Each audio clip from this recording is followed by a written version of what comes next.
Bulacan. Gaano nga ba kahirap sa kanila ang pagbebenta ng mga karne, gulay at prutas? Tara at alamin natin.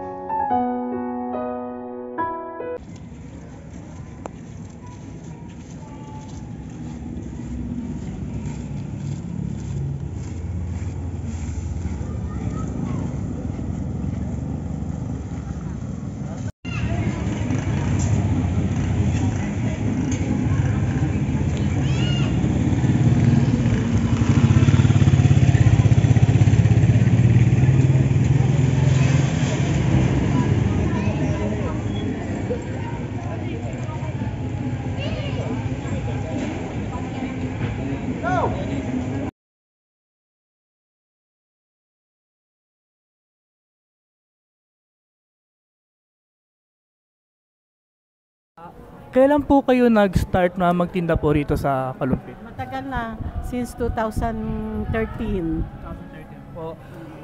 So, nung 2013 po, ganito pa rin po ba talaga binibenta nyo? Oo, baboy, manok, langgunisa, kusino. Tanong na po, saan nyo po ito nakukuha? Ito pong mga produkto nyo? Ang produkto namin ay nagagaling din sa Malolos at saka dito sa atin sa bayan ng Kalumpit. Meron kaming kinukuha, hinahanguan dito ng baboy. Ganoon din sa Malolos. Kapag mura sa Malolos ang hango, sa Malolos kami kumukuha. Pagka parehas lang naman ang presyo ng puhunan, dito na lang ako kumukuha sa taga rito sa Kalumpit. Kasi mas matutulungan ko yung kapwa ko taga Kalumpit. Tanong na po ulit. Marami po ba bumibili dito sa inyo po? Dati, marami. Dati pa yung palengke.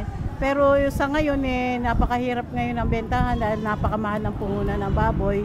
At saka hindi inconvenient sa palengke natin ngayon kasi hiniwalay nila yung gulay at saka prutas Kung dito kasi sa ibaba nila parehas nilagay yon, siguro mas dadami ang mamimili kesa sa ngayon, konti talaga ang namimili. Hirap talaga kaming kumita ngayon. Okay po. Tanong lang po, if may bumibili po sa inyo, affordable po ba sa kanila pag bumibili sila dito? Sa ngayon, hindi affordable talaga kasi sa taas ng puhunan ng baboy, napakamahal ng baboy sa ngayon Parang presyo na ng baka. Sa ngayon lang kami namuhunan sa tanang pagtitinda ko. Ngayon lang kami namuhunan ng 395 ang liempo, puhunan pa lang yun. Kaya hirap na hirap din ang mamimili kung paano pagkakasyahin yung kanilang pambili ng ulam. Okay po. Maraming salamat po. Thank you po. Magandang hapon po. Pwede po kayo matanong? Kailan po kayo nag-start dito? 2016. Okay po. Magkano po mabentahan niyo po rito? Conforme sa dating ng isda. Merong isda na mura, merong isda na mahal. Saan po galing po to mga isda na to? Meron sa Agunoy, meron sa Boulevard, may sa Nabotas. Conforme ko saan ang dating ng mga isda ko sa meron. Okay po. Marami po bang bumibili dito sa Kalumpit? Hindi pare-parehas. Dati marami. Kaya lang, doon sa bago nating palengke, bihira na hindi yung iba namin kasi suki, lumipat ang Malolos. Kasi nga, ang problema nga nila, yung gulay, nasa taas. Pero pag may bumibili po ba, affordable po ba para sa kanila? Oo naman. Kasi hindi naman totaling mataas ang bilihin. Conforme lang sa dating. Meron dating na mahal, meron dating na mura. Okay po, maraming salamat po. Thank you po.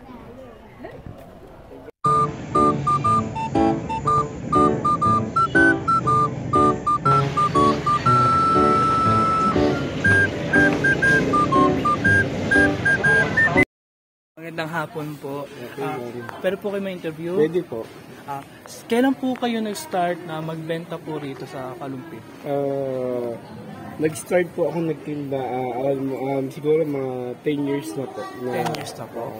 Ano po mga binibenta niyo po? Fruits po, lahat ng klase ng prutas po.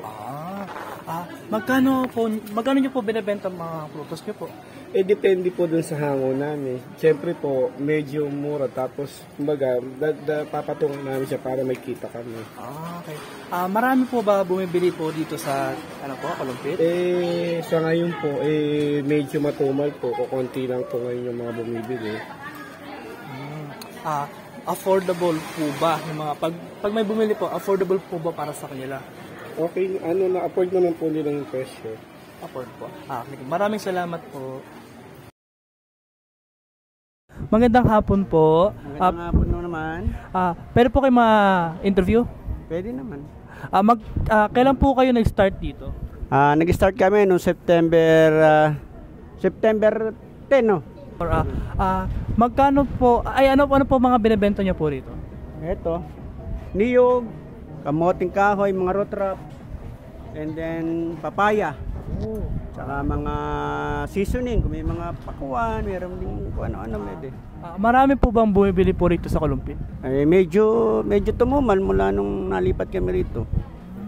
Affordable po ba yung, if may bibili po, affordable po ba yung mga bibili? Ay, syempre, affordable yung mga binabibenta naming mga produkto kasi mura lang. Okay po. Maraming salamat po. Thank you po. The Palengke ng Kalumpit has been a vital part of the community for generations. It is a place where people come together to buy and sell goods, socialize and share news. The market is also a reflection of town's rich agricultural heritage, with farmers from surrounding areas bringing their produce to sell.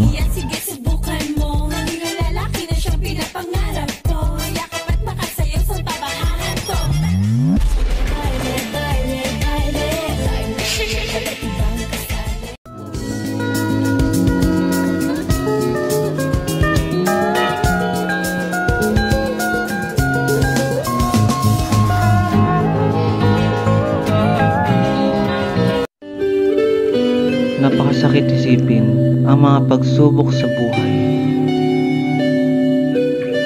Ang bigat ng mga problema ay nakakapagod. May mga panahon na gusto ko nang sumuko.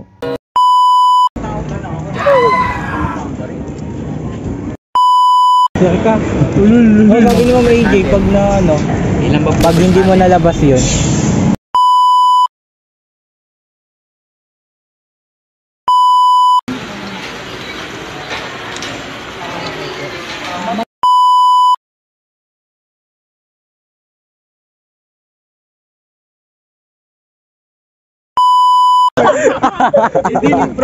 Sabi ko nga sa'yo.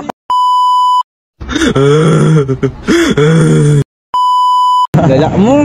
Pagod blooper. Pagod na. Nakikinig mo yung sabi ko? Ang ganda dito nagtutun. Ayoko na.